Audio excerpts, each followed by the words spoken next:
Ni siraba kumakan jamukan daminɛ an ka foli ni walimadɔn bɛ aw ye. Siraba kumakan jamukan tɛ fɔ aw minnu kɔ. Aw minnu b'a yirana sanga ni wagati k'a fɔ ko siraba kumakan jamukan kɛra sababu ye aw ka bɔ fɛn caman kalama. Siraba an ka boli sariyaw la an b'aw fo dan tɛ foli mun na. Hakilila jiginna Sirifila tele ɲɛmaaw ye ni jamukan in sigi sen kan ne walasa bolimafɛnbolilaw ka se ka caman faamu siraba sariyaw la. Laɲini ye fɛn min ye accident ko ka se ka nɔgɔya. O kama an bɛ foli kɛrɛnkɛrɛnnen kɛ k'a ɲɛsin jamukan in kanubagaw ma n'o dɔ ye Panama Danbele polisi minnu bɛ circulation na olu ka ɲɛma. O kɔfɛ an bɛ foli kɛrɛnkɛrɛnnen kɛ k'a ɲɛsin Badɛma Sila ma n'ale ye super auto tigi ye. Parking Kaye Bamakɔ mobili feerela don. Mobili sugu o sugu ni mago b'a la i b'a sɔrɔ a ka parking na. An bɛ foli kɛrɛnkɛrɛnnen kɛ a ye ka d'a kan a sɔnna ka jamukan in sponsoriser. Komi aw bɛɛ b'a kalama a kɛra télé o a kɛra radio ye fanga min bɛ jamukan na o ye sponsor de. Donc Badɛma Sila kɛra siraba kumakan sponsor ye k'a yira k'a fɔ a b'an dɛmɛ an b'aw fo dan tɛ foli mun na. O kama an fana seko ye fɛn fɛn walasa a ka se ka client sɔrɔ mɔgɔ o mɔgɔ ne mago de bɛ mobile la a ye Badɛma Sila wele. A ka parking filɛ Banankabugu rond-point yɛrɛ kɛrɛfɛ ni sera yen i bɛ so belebele mun ye mobiliw bɛ sanfɛ u bɛ duguma vitre kɔnɔ i tɛmɛtɔ bɛ a ye n'i bɛ gitron sanfɛ. Donc i mago bɛ mobili ɲuman sugu o sugu la. 86 26 82 72 07 07 wali kelen 82 72 04 04. Bolimafɛnko o hami banna k'a sababu kɛ Badɛma Sila super auto ye. O kɔfɛ bi aw ka jamukan na an y'a kanu ka kuma fɛn mun kan o ye samiya. Aw b'a dɔn ni samiya sera ka ban ale ye bolimafɛn boli ani wagati caman ta tɛ kelen. An bɛ deli k'a fɔ samiya wagati ninnu na hakililajigin don walasa bolimafɛnbolilaw k'u kɔlɔsi u yɛrɛ la. Laɲini caman de bɛ kɛ bolimafɛnbolila fɛ samiya fɛ o dɔ ye jumɛn ye. Samiya fɛ bolimafɛnbolila fɛn o fɛn n'i m'a ɲa k'a fɔ i bɛna yɔrɔ jan boli i ka baara kɛ ni météo ye. Météo ye jumɛn ye olu bɛ wagati kunnafoni di. U b'a yira nin wagati in na san bɛ na nin wagati in na fiɲɛ bɛ se ka wuli o n'a ɲɔgɔnna caman ko jɔyɔrɔba bɛ samiya fɛ mobili boli la. O b'a to bolimafɛnbolila b'a dɔn ni n kan ka boli mafɛn boli nin wagati in na ni man ka boli. O kɔfɛ jateminɛ bɛ kɛ fɛn caman wɛrɛ la n'o dɔ ye balai ye. Mobili balai mun b'a la n'o de ye vitre ni san bɛ na la i b'a ye ji bɛ kɛ vitre kan balai de b'a ta ka bɔ yen walasa i ka se ka yeli kɛ. O kɔfɛ ni vitriw yɛlɛnnen don i bɛ taa ye k'a fɔ wagati dɔ fana la mobili kɔnɔna la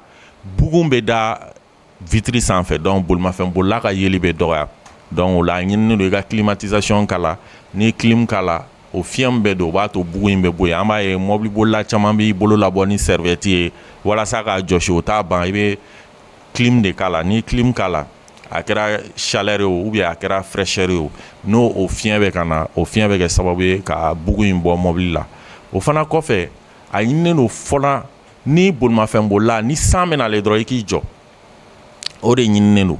ni san bɛ nalen dɔrɔn i k'i jɔ. Munna o bɛ fɔ ka d'a kan ni san cayara kosɛbɛ i bɛ taa sɔrɔ hali dingɛba dɔw bɛ se ka kɛ gitɔrɔn kan ji b'o datugu e t'o ye o bɛɛ bɛ se ka kɛ ni kasara ye. Donc n'i ye frein fana minɛ gitɔrɔn kan i b'a ye k'a fɔ mobili tɛ jɔ a jɔyɔrɔ la a bɛ glisser ka d'a kan gitɔrɔn ɲiginnen don kosɛbɛ. Donc o la a fɔ ko an ka distance de freinage bɛ janya. Distance de freinage o ye jumɛn ye n'i ye frein minɛ mobili kan ka jɔ yɔrɔ min a tɛ jɔ yen a bɛ caman bolo o kɔfɛ. Donc ko bɛ janya n'o bɛ janya fɛɛrɛ mun kan ka tigɛ o de ye ka caman bɔ i ka vitesse la walasa i ka distance de freinage i mago bɛ a ka jɔ yɔrɔ min na a ka se ka jɔ yen. Parce que a mana fɛrɛ mana minɛ a bɛ glisser o de la an b'a ye yɔrɔ caman na i b'a ye mobili fila saba u bɛɛ bɛna fara fara ɲɔgɔn kun. Munna parce que ni i ka vitesse ka bon dɔrɔn n'i ye fɛrɛ minɛ gitɔrɔn kan gitɔrɔn ɲiginnen don a tɛ jɔ o yɔrɔ la. Donc ninnu ye waleya mun ni bolimafɛnbolila kan k'i kɔlɔsi a la kosɛbɛ walasa a ka bolimafɛnboli bɛ se ka kɛ samiya in kɔnɔ ka ban ka sɔrɔ a ma kɔlɔlɔ sɔrɔ a ma kɔlɔlɔ lase mɔgɔ wɛrɛ ma. Donc an ka bi jɛmukan bɛna bolo de kan. An bɛna kuma di Kanaga auto école Kanaga tigi ma Abdramane Dama ale ye spécialiste ye kabiri auto école ko daminɛ ale bɛ a ko kɔnɔ. A bɛna ɲɛfɔli k'a ye a fana ka faamuyali cogo la ka bilasiralikanw kɛ cogo min na samiya fɛ bolimafɛn boli a ka se ka kɛ minnu bɛ jɛmukan in lajɛ u ka faamuyali sɔrɔ a la k'a fɔ ni bolimafɛn a kan ka boli nin cogoya la a man ka boli nin cogoya la samiya kɔnɔ an ka bi jamukan bɛna bolo de kan. Alhamdulillah, an bɛ Ala fo ka waleɲuman dɔn, Ala mun hinɛna k'an y'an ma ka nin wagati jira n na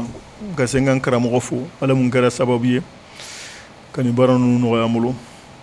Foli belebeleba ye an karamɔgɔ de ta, Ala k'a mɛn an ɲɛ hali bi. N'o bɔra la i ye ɲininkali minnu kɛ sisan n'o ye samiya kɔnɔ mobiliboli ye. Samiya kɔnɔ mobiliboli a ka gɛlɛn ni wagati bɛɛ mobiliboli ye parce que samiya kɔnɔ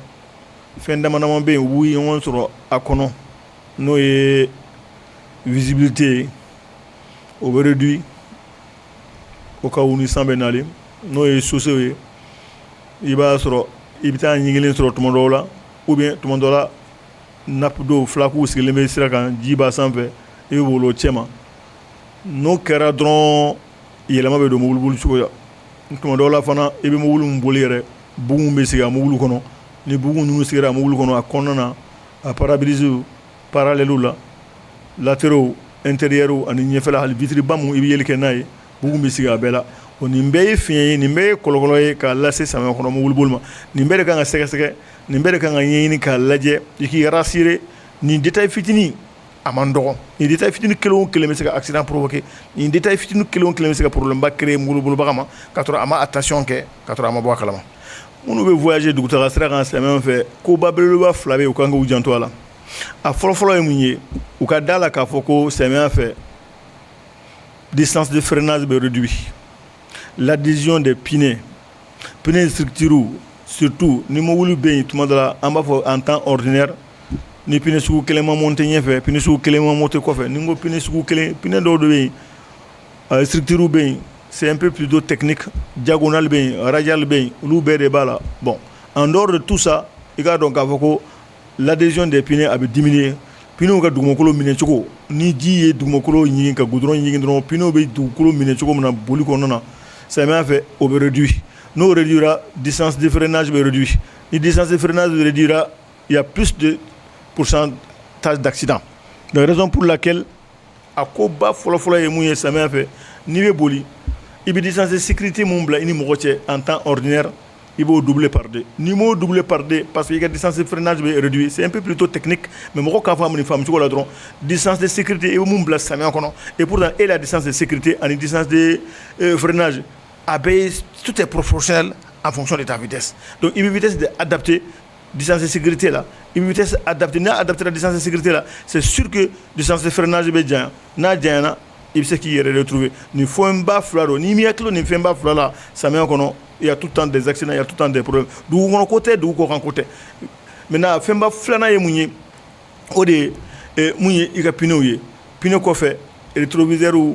latéraux ani i ka mobili yɛrɛ vitre kɔnɔna bugun mun bɛ da il faut activer le système de désgivrage système de désgivrage ye mun ye comme an bɔra k'a fɔ sisan cogo min na i bɛ se ka kalaya minnu nati mobili kɔnɔ mobili ye fiɲɛ minnu sama ka kɔnɔna kalaya n'a y'a sɔrɔ o bɛ bugun kɛlɛ kɔnɔna na maintenant minnu ye sira ka bugun kɛlɛ kɔni faruw bɛ yen feruziw bɛ yen minnu bɛ se ka bugun kɛlɛ ɲɛfɛla ni kɔfɛlaw la mais mobili intérieur la o de an b'o de ko système de désgivrage o de bɛ kɔnɔna bugun yɛrɛ kɛlɛ ka a mobili vitre saniya ɲɛ ni kɔw pour qu'il permette que visibilité ka se ka kɛ 100% bon ninnu fɛn ninnu bɛɛ n'a nafa don surtout samiya fɛ n y'a f'i ye sisan n ko bugun minnu bɛ da ninnu bon surtout samiya fɛ san natuma la de bugun ka teli ka da o de feu de brouillard avant ani feu de brouillard arrière ye olu de kan ka utiliser ka caya feu de croisement bɛ yen feu de position bɛ yen feu de route bɛ yen olu bɛɛ n'a jɔyɔrɔ don mais samiya fɛ surtout il faut faire beaucoup attention pour que feu de brouillard utiliser bon feu de brouillard ninnu an fɛ presque mɔgɔ caman b'a négliger k'a bila bon mɔgɔ caman b'a négliger u t'a utiliser ka sɔrɔ ni san bɛ na de préférence n'o t'i la dɔrɔn sanji kɔrɔ hali k'i ka boli duguya tant que i bɛ se ka i ka boli adapter tant que i bɛ se ka i ka boli yɛrɛ jɔ fo san ka tɛmɛ il faut arrêter fo n'a y'a sɔrɔ a condition réunies b'i bolo n'o ye feu de désgivrage ye n'o de ani feu de brouillard avant arrière ye ni ninnu si t'i la ni ninnu cogoya t'i bolo n'i bɛ se ka i ka boli annuler i ka annuler sanji natɔla la parce que a kɔlɔlɔ man dɔgɔ bon feu de distress ni feu de croisement o de b'an bolo ani feu de position ani feu de croisement ani feu de route olu de b'an bolo à notre actif o dɔwɛrɛ t'an bolo parce que feu de brouillard ninnu n y'a f'i ye cogo min na a mobili ka dɔgɔ an bolo mobilibaw la mobili fitininw na presque an fɛ yan nɔ mɔgɔw tɛ ka utiliser ka caya parce que samiya ye saison kalo kelen kalo fila dɔrɔn de maximum kalo saba donc o kalo saba kɔnɔna na u b'a fɔ ko c'est passager mais et pourtant o kalo saba o kalo fila in tant que mɔgɔ minnu bɛ voyager sira kan sufɛ o tilegan fɛ feu de brouillard ye nécessité absolue ye mais n'o t'i la i ka vitesse i b'a adapter n y'a fɔ cogo min na divisé par 2 ka diminuer o ye distance de sécurité o ni distance de freinage i b'olu adapter maintenant feu de croisement ni feu de route bon ni mun t'i bolo i bɛ baara kɛ ni mun b'i bolo kɛ feu de route kɔni c'est interdit i kana sigi mɔgɔ ɲɛ kan k'i bɛ boli n'a ye tant que i tɛ rage campagne kɔnɔ mɔgɔ tɛ ka nale mɔgɔ tɛ k'i doubler i tɛ ka mɔgɔ doubler tant que o condition tɛ i tɛ se ka feu de route utiliser bon bolomafɛntigiw c'est très important météo bɛ information de di à temps réel a bɛ information mun di n'i bɛ taa dugu mun na i bɛ taa sira mun kan ni météo ye information mun di n'i ye baara kɛ n'o information ye ben tu es sauvé la plupart maintenant n'i ma baara kɛ ni information ye parce que météo à peu près a bɛ mun fɔ il y a un bon pourcentage a ka tiɲɛ fɔ météo ye fɛn mun fɔ a fanba ye tiɲɛ ye bon n'a fanba ye tiɲɛ n'a ko san bɛ nin yɔrɔ la n'a ko fiɲɛ bɛ ten nin yɔrɔ la n'a ko dibi bɛ don nin yɔrɔ la bugun bɛ kɛ nin yɔrɔ la tile bɛ bɔ nin yɔrɔ la nin heure la mais i k'i janto a la i ka baara kɛ n'o ye n'i ye baara kɛ n'o ye tu as toutes les chances i k'i se k'i retrouver maintenant n'i ma baara kɛ n'o ye peut-être que i bɛ se k'i yɛrɛ sɔrɔ gɛlɛya dɔw kɔnɔ maintenant o gɛlɛya ninnu kɔnɔ i b'a fɔ k'i b'i yɛrɛ défend o gɛlɛyaw kɔnɔ o de bɛ na ni kasara caman ye o de bɛ na ni problème caman ye bon o bɛ imprudence de o bɛ teliya kojugu de an ka siraw kan an b'a dɔn ji bɛ sigi yɔrɔ caman na an ka siraw kan an b'a dɔn sira kɛrɛw la ji bɛ sigi mototigi ni mobilitigiw ɲagaminen bɛ u bɛ ka boli ɲɔgɔn fɛ côte à côte donc an bɛ mɔgɔw wele dɔrɔn ka mɔgɔw invité u ka teliya kojugu de dabila dɔrɔn mobilitigi ko tɛ mototigi ko tɛ samiya fɛ teliya kojugu ka dabila sira ninnu bɛ déraper moto la i bolilo bɛ to i b'a sɔrɔ ni gasoil dɔ bɔnna goudron kan yɔrɔ dɔ la i bɛna tɛrɛntɛ ka bɔ ka bin mobilitigi ɲɛ o b'a sɔrɔ mobilitigi teliyatɔ bɛ nale aw bɛ don ɲɔgɔn na k'a sɔrɔ laɲini tɛ foyi t'i ɲɛ i bɛ bin i yɛrɛ ma dɔrɔn ka t'i yɛrɛ bana ou bien saya o bɛ bɔ a la tuma dɔ la an ka sira fanba ye samiya fɛ o de mototigiw bɛ boli ka na dɔn goudron ɲigilen na a bɛ tɛrɛntɛ n'u ye ou bien u boli ka na dɔn gasoil bɔnnen goudron kan yɔrɔ dɔw la a bɛ tɛrɛntɛ n'u ye ou bien goudron yɛrɛ position kɛcogo u yɛrɛ cogo ni u jigin cogo u tɛ jateminɛ kɛ a bɛ tɛrɛntɛ u bɛ bɔ ka bin banabagatɔ saya ninnu caman moto la samiya fɛ o kasara ye nin de bon de passage an bɛ se k'o ɲɛfɔ ni san nana ni jibolituma minnu bɛ ni san nana ka san tigɛ ou bien san natɔ la bɛɛ k'i den kɔlɔsi dɔrɔn denw kana bɔ goudron kan denw kana bɔ carré kɔnɔ parce que jiboli ninnu fanga ka bon nin wagati ninnu na ji minnu bɛ na u fanga ka bon n'a ma fara ka denmisɛnnin sɔrɔ carré kun na ou bien bulonda la n'a bɛnna ni caniveau ye a bɛ taa ni denw ye an y'o cas dama dama ye Bamakɔ kin dɔw kɔnɔ ani dugu dɔw la donc an b'a ɲini denmansaw fɛ dɔrɔn tant que san wulila n'u ye san finnen ye dɔrɔn u k'u hakili to u denw na u kana to denw ka bɔ ka tulon kɛ ji la u kana to denw ka bɔ ka tulon kɛ caniveau da la ka ji la tulon kɛ u ka denw garder so kɔnɔ fo san ka tigɛ fo ji ka boli ka ban pour que denw ka se ka u yɛrɛ sɔrɔ ka bɔ kabapɛrɛn a bɛ fɔ ka caya ko kabapɛrɛn tuma dɔ la n'a pɛrɛnna vitre ani lumière dɔw k'a man ɲi kabapɛrɛn ma mais système dɔw bɛ yen sow la thermique o b'o don sow la bon mobili ta a kabapɛrɛn pour que a ka vitre fɛnkɛ a ka dɔgɔn parce que an b'o ye très rarement a bɛ ye so dɔ la so minnu ani yelen bɛ ci k'a ɲɛsin kabapɛrɛn ma n'a y'a sɔrɔ isolation thermique ni fɛn dɔw t'a la ça arrive mais mobiliw la c'est très rare fana o man ɲi a bɛ fɔ ka caya ko yiri kɛrɛfɛlaw la ni san pɛrɛnna tuma dɔ la yiri dɔw la a bɛ se ka yiriw sɔrɔ a bɛ se ka fɛn dɔw sɔrɔ maintenant il est déconseillé quand même naturellement ko ni san bɛ na i ka taa i yɛrɛ kalifa yiri ma i k'o dabila o fana bɛ fɔ ka caya an b'o ye effectivement o ye kasara caman kɛ yɔrɔ dɔw la bon an y'o fana ye ka tɛmɛ donc n'i bɛ se ka yiri éviter san natɔla la kana taa i yɛrɛ kalifa yiri la kana taa sɛmɛ yiri la hali i ka to yɔrɔ jalan na abiri wɛrɛ ɲini minnu ti yiri dugumala tɛ kelen ani minnu ti yiri kɔrɔla tɛ kelen bon welewele min bɛ n bolo k'a ɲɛsin bolimafɛntigiw ma samiya in na n bɛ k'i janto ni san wulila ni den yɔrɔ b'i bolo ni sɛmɛ yɔrɔ b'i bolo i k'i den k'i jɔ i k'i sɛmɛ fo san ka tɛmɛ parce que san ninnu barika ka bon jiboli barika ka bon et puis o kɔnɔna na n'a ma ɲɛ ko i tɛ se ka jɔ k'i bɛ boli de ye a bɛ na ni fɛn caman ye kɔlɔlɔ caman b'a la tant que i bɛ se k'i sɛmɛ tant que i bɛ se ka boli jɔ o wagati la fo san ka tɛmɛ i bɛ se k'i den yɔrɔ dɔ la o kɔni de ɲinini bɛ mɔgɔ fɛ mototigi tɛ mobilitigi tɛ fɛn o fɛn bɛ se k'o kɛ i k'o kɛ n'a tɛ foyi tiɲɛ i ye o ka fisa miniti 30 miniti 10 heure kelen jɔli ka i yɛrɛ lakanda ka mɔgɔw lakanda o da ka di an kunna o da ka di an ye ka tɛmɛ preseli sanji jukɔrɔ bolibaw tuma dɔ la AC glace man ɲi rétroviseur tuma dɔ la système de désivérage de mobile caman na n'o ye bugunkɛlila ye donc i bɛ ka boli mais en réalité tu n'as pas le contrôle parfait du véhicule o dun mobile dun tant que i bɛ ka boli n'a contrôle total t'i bolo défense fitini angle mort fitini défense fitini mɔgɔw tɛ kisi i bolo ala k'an kisi o ma donc an b'a ɲini bɛɛ fɛ mɔgɔw k'a lajɛ ni sanji bɛ nalen n'a bonyana u k'u den k'u jɔ sanji ka tɛmɛ fɔlɔ n'a ma ɲi k'u tɛ se ka den k'u jɔ o k'a sɔrɔ mobili équipé bɛ système bɛɛ la c'est tous les systèmes de désivérage n'o ye bugun kelen tasuma ye ani système de désivérage mun bɛ mobili kɔnɔna yɛrɛ la ka fiɲɛw kurakuraya n'o ye climatisation ye n'o ye fiɲɛ kalamaw ye pour que mobili vitres ka se ka saniya a ka se ka bugun bila bon nin cas fila bɛ se ka fɔ ekɔliden ye selon les urgences que tu as. Tant que urgence t'i bolo samiya fɛ ni san y'a daminɛ ka na fanga na i den k'i jɔ o tɛ ko la an b'o de fɔ mɔgɔw ye mais ni ka urgence y'i bolo a tɛ mobili bali mais n ye condition minnu fɔ il faut que olu ka réunir système de désgivrage ka sɔrɔ i bolo carrément i ta o ta i avance o k'a sɔrɔ i ka wuli kɔnɔna fiɲɛ kalaman dɔ bɛ yen fiɲɛ sumalen dɔ bɛ yen mun bɛ a aérer i ka se ka yeli kɛ ka ɲɛ ani ɲɛfɛla fana na bugun gɛlɛn tasuma ninnu n'o ɲumanw b'i la tuma bɛɛ o dun samiya kɔnɔ ou bien sanji natɔla o tɛ foyi tiɲɛ k'i mago sa i bɛ se ka boli mais ninnu fɛn ninnu garantie t'i la ninnu fɛn ninnu dɔnniya t'i la ninnu fɛn ninnu t'i ka mobili la i janto i yɛrɛ la i k'i gare n'a y'a sɔrɔ urgence wɛrɛ tɛ yen fo san ka tɛmɛ